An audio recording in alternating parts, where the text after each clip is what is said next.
és un dels temes que més preocupa i que surt permanentment com a causa directa o indirecta de molts dels problemes que tenim com a país. La taxa d'abandonament dels estudis abans de la crisi econòmica era del 35%.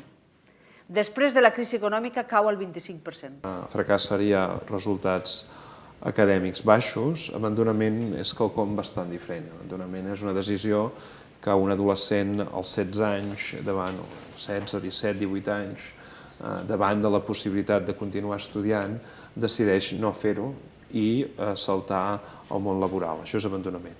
Sabem que la taxa d'abandonament actualment, la taxa d'abandonament d'una família on almenys un dels dos pares té estudis postobligatoris, els que siguin, postobligatoris, és molt baixa. Les administracions hem de poder tenir la capacitat correctora de les desigualtats. Com el sistema educatiu, la qualitat pedagògica, també explica o no els resultats que tenim.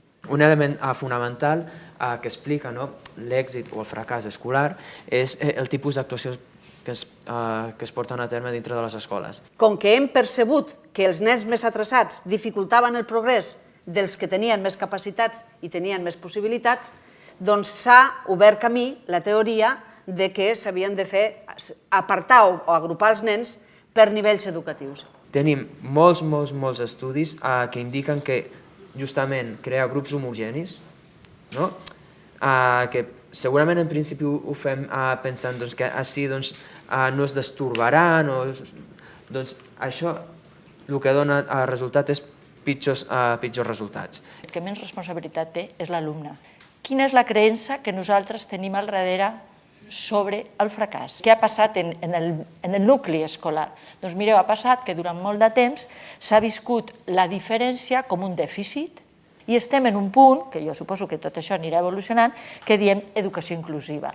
Què passa? Com és que l'escola sigui tan fantàstica i, en canvi, la percepció que tenim, potser és una percepció errònia, però vaja, no, que recordem, estic convençut que no, els estudiants són molt pitjors. Es premia la memòria, es demana memòria, per això hi ha també una causa del fracàs. Que eduquem perquè aquests nens i nenes d'avui, el dia de demà, puguin triar la seva vida. Que aquest món d'avui dia és un món que dona molts més estímuls, és un món que desorienta encara molt més, que hi ha molta més informació, que és molt més difícil trobar i aprendre a situar un criteri, que és un món molt més canviant, que és un món on hi ha molt menys referents i que tot això dificulta que els que són adolescents i joves, si no tenen adults que els acompanyen en aquest procés, se'ls hi faci molt difícil.